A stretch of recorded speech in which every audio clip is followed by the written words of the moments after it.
going to say something that's going to sound a little bit strange at first. Words that are true, words that point to what matters, all mean the same thing. I think it's part of what we might call oneness. And the idea of oneness is a concept that most people have a hard time understanding, what we mean by oneness. And maybe that's a good word to start with. I'm going to go through many, many words, 10, a dozen words, that I've discovered all mean the same thing. And oneness is a good place to start. Oneness, and by the way, words are something that we try to grasp with our minds. We try to define. We end up debating each other about. And the way to understand these positive words, these spiritual words, and these are more words, even the word spiritual and positive is a word. So we have to begin to understand that we're talking about the same thing with these words. And the way to understand that is to turn off your analytical mind. Because it's the analytical mind that is looking for differences, looking for separation. But we're talking about something which I call positive words. And words are just pointers. Words are just signposts, as Eckhart Tolle says. We don't have to get stuck on the word. And I want to show you how easy it is to move from one word to another and realize that they all point to the same truth. Truth is another word. Oneness. Well, I've just defined oneness. Oneness means that every word I'm going to use means the same thing. That's part of the oneness. Truth. There's one truth.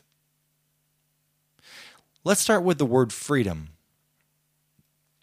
Or I should say, move on to the word freedom. Maybe a little bit less obvious than the previous words I've already mentioned.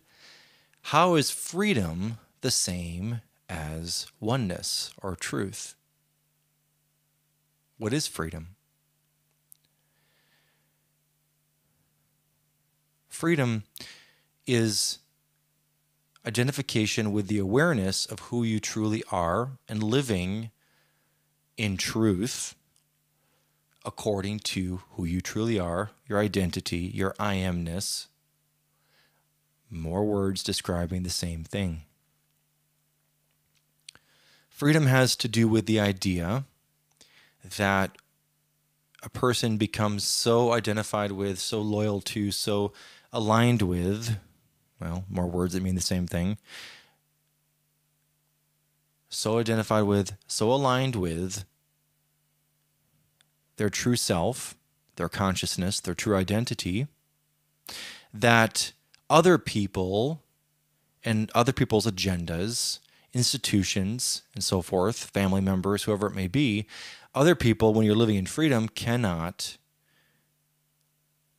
make you budge from that position. They cannot make you live a lie. They cannot make you say things you don't mean. They can't make you do things you don't feel that you should be doing. That's right. That's aligned with truth. That's what freedom is. Freedom is like, here I am. I know who I am. I know what's right. I understand the oneness of things. And I'm going to live that way. So let's move on to another word, revolution. Another word that's considered a positive thing by most people, a scary thing by others. Positive by those who understand freedom, who understand truth, who understand what it means to be human, who understand all the other words I'm going to talk about. Revolution, again, is the same thing as freedom. It's the movement toward living according to your spiritual truth, or the spiritual truth. There's only one. And there's many ways to that one. There's many religions, there's many concepts of spirituality. There's Christianity, there's Buddhism, there's Taoism, there's many, many others. Toltec, whatever it may be. But what's true about all those philosophies is the same. They're just different words pointing to the same thing. Revolution is the idea, well, and used in a positive sense, it's the idea that people, a large group of people, a society, or whatever it may be, a group, moves toward living in alignment with this thing. And we're going to get to what this thing is. We're going to go all around this thing, and we're going to describe it with all these different words, and we're going to begin to peel back the layers and understand what this thing is. Now, there's false freedom. There's the kind of freedom that is flag waving, and the kind of freedom that isn't really freedom. It's my country's better than yours and we're going to war. That's not anything to do with freedom. There's revolution that is not true revolution. There's revolution that ends up with just another disastrous system and miserable consequences. But I'm talking about these words in a positive sense. Now here's an even stronger word: love. I'm saying that love means the same thing as truth, the same thing as revolution, the same thing as freedom, the same thing as identity, the same thing as the next word, which is God. And this is a word that people don't like to use. Even I, for the vast majority of my life, did not want to use the word God. And there's no reason to use the word God because all these words mean the same thing. But let's say that love means the same thing as God. In Christianity, most people who have had any exposure to Christianity have probably heard God is love. Okay? And that seems like it's an attribute of God, but there may be other attributes. But if you turn that around, if it's true that God is love, then love is also God. Love is God. So love and God are the same thing. The same thing. And I'm going to get to what that same thing is as we slowly turn off our left brain analytical thinking and begin to grasp this at a deeper level. As we begin to think of the vastness of the universe, as we begin to allow the truth to shine, not the details or how I say it or what my accent sounds like or who I am or who am I, you're going to recognize these truths because we're the same. What matters about us is the same. What matters? There's another word. Same thing. Love, God, revolution, freedom, truth. These things are what matters to you. The energy that we call love is the same energy that some people call God. To know God is to know what it means to live with love. I don't mean the attachment to a partner. I don't mean marriage. I don't mean falling in love, which means some other person is going to save me from my own misery. I mean love. I mean love for yourself fundamentally. Self-love is knowing God. Self-love is the beginning of all kind of love because there is no me and you. There's one. We are one. We know what love is, which is this thread that goes through all of us, goes through all of life, in all of the universe, and it is invisible. There's another word, invisible. Our left minds are so identified with everything that we can see and hear, taste, touch, and smell. That's called matter. But all these words I'm talking about are describing non-matter, nothingness, no-thingness. So if you think about, just as an example, think about space. You have planets, you have sun, you have stars, you have all this matter that you can see. Between that is nothingness. That's what we call space. So to be complete as a life form, as a human, we need to begin to identify with both what we see, the planet, and what we don't see, the space. You are, and interestingly, most interestingly, matter, things you see, taste, touch, and smell, those things are non-stable. Those are shaky. Those change. They're constantly evolving and constantly, changing form. This is not where you can find any type of stability. So in a sense, matter doesn't matter. What matters is actually the space, the invisible stuff, because that stuff can't be changed or threatened. You cannot manipulate nothingness. It stays as nothingness. It doesn't change. So when you begin to understand that your identity is the nothingness, not the way you look, not your body, not your thoughts, but the awareness, the simple awareness of all these things and everything else. It's the nothingness that is your true self, because that's the self that doesn't change. You can call that the soul. Well, another word means the same thing. The soul, identification, awareness of the soul is your freedom. It is a part of God. It is love. It is consciousness. It is enlightenment. It is awareness. These all mean the same thing. Christianity calls it the Holy Spirit. I think Buddhism, I don't know, it's Atman, I think it is. Or is that Hinduism? I'm sorry, I'm not really well versed in those. I'm getting there. So those are just some words that are considered, you see, you go on Instagram or you go online on Facebook or whatever, and you see once in a while one of your friends, and everyone now these days knows a friend, if you're not yourself, spiritually, on the spiritual path, let's say, or interested in spiritual growth. If you're not there yourself, you know someone who is. It's pervasive, more so than ever in human history. More people now are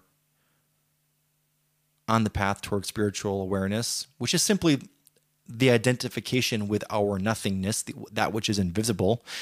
Science has us believe that if you can't measure it or see it, it's not real. And that's exactly how we've been led astray. We think that what's real is all that stuff that's completely changeable, doesn't mean anything. Is a car real? Well, it is now until someday it wears out and you sell it. But the stillness, the awareness you've had since you were born until you'll die, and probably before that and probably after that, probably eternally, that eternal awareness, that invisibleness of your soul, of your consciousness, of your awareness, that is interesting. That is something that, as we grow, hopefully we begin to discover and take seriously. We meditate. Again, meditate, another word. It means the same thing. It means spending some part of your life trying to shut off those thoughts, trying to identify with that awareness. And when I say awareness, again, I'm talking about this is another really big concept. If you are new to these concepts, and believe me, it took me for a long time to understand that these aren't just words that are just said for some tradition or some religion. These mean something. The word isn't important, but the meaning of it is what's important. So awareness is what happens when your mind shuts down. You don't actually have a voice in your head saying anything. Or you do, but you're aware that you are the observer of that voice. You are not that voice. Most people think that their identity is that voice. You are your body, you are your brain, you are that voice. That's not really your true identity. That's, love isn't your stream of thoughts. Love is something that you feel that's still, that's unchanging. Freedom is something that isn't thought of and held on to as a thought. It's something that is a way of existing. It's a state of being. Revolution, if it's true, it's a state of being that has changed. Another word, and this is a word that I use for this series of talks, decentralization. Now that to me is the same thing as freedom and revolution. It's the same thing as all of this. Independence, another word, is the same thing. It means, again,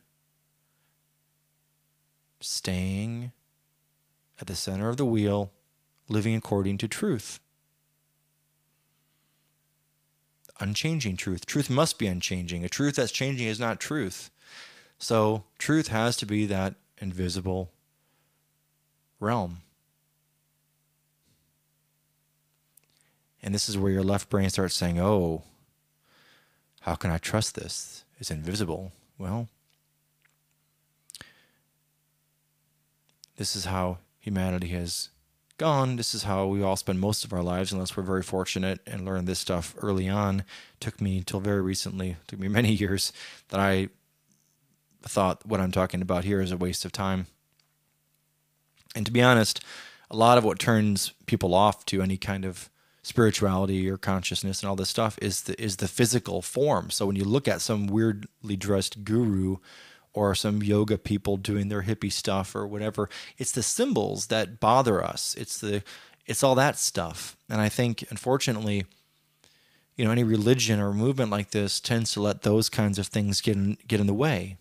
And I think a person looking at those things physically, observing what it looks like and feels like and sounds like, is turned off. And naturally, we're talking about something that has nothing to do with physical form. We're talking about spirit, not physical form. So why do we have to create physical form? We should minimize that. We shouldn't be doing chants and ceremonies and using weird language and dancing in a certain way and kneeling in a certain way. That's not anything. That's just tradition. It's just form. It doesn't mean anything. It's unstable. So decentralization is beyond just independence, because it also means interdependence. So decentralization means that people are living in freedom. There's some sort of revolution. It has to do with society. So decentralization is not me as an individual, my body, but it means collectively living in a sense that we are all independent, we are all free, and then we are able to connect with each other to do things as an organism, as a human, as a oneness of being human. So let's not get stuck on these words. Decentralization with blockchain and all this is a new term, and I like it, and I'm going with it. But we're really talking about freedom. Centralization might mean somebody who has power over you, making threats. That's what governments do. They make laws which are threats. And they may or may not enforce those threats, but they sit there and they make threats and try to have power over us, try to scare us. And none of that is real, of course. Your soul, your true self, your identity lives on beyond this life. It lives on even if you're in prison. It lives on when you're asleep, even in dreamless sleep. You are still present. That's pure consciousness. So identity. True identity is an awareness that what matters about you is that it cannot be, it's not the voice, it has no words. Words are just sounds the body makes. It's the awareness. It's that memory of yourself, the first memory of yourself when you were little, the way you see the world around you when you're old. It doesn't really change. It's the same awareness. It feels the same. Even though all the cells in your body has changed 6-7 times throughout your life if you're old. I am. Profound spiritual statement, I am. And that just simply means you don't have to describe what you are. You don't have to fit a group. You don't have to describe your tastes, your likes and preferences. You don't have to be different or unique or special. I am. You are. We are. This is. It's that stillness. It's that center of the wheel. And from that position, there's no fear. There's only love. There's freedom. There's abundance. Abundance just simply means not blocking all the beauty and goodness coming to you with your own stupid thoughts and stupid behaviors. That's abundance. Letting it be acceptance, lack of resistance, independence. I can go on. I've used a lot of words. I guess you could consider this some sort of meditation, but I don't see it that way. I just see it as kind of dancing around the same thing. Can you feel that there's the same thing at the center of this conversation?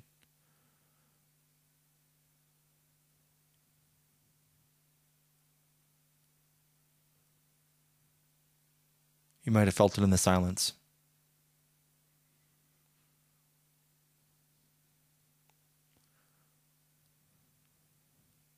Thank you for listening.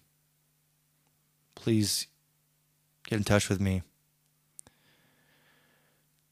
I'm just going to live here. I'm just going to let this happen. And, I'm doing this mobile app called I Am, and I'm trying to get these ideas through the app in a calm way. These teachings that have come to me. And none of this, of course, is my own original thinking. This all came to me from other amazing teachers. And so we're channeling that into an app. We're allowing people to connect in a decentralized way, to become interdependent in their freedom, and therefore experience abundance and love.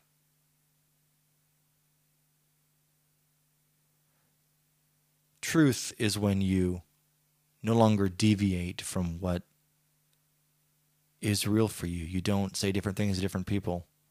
You can be yourself. And I truly, truly want you to get to a place where this is where you live.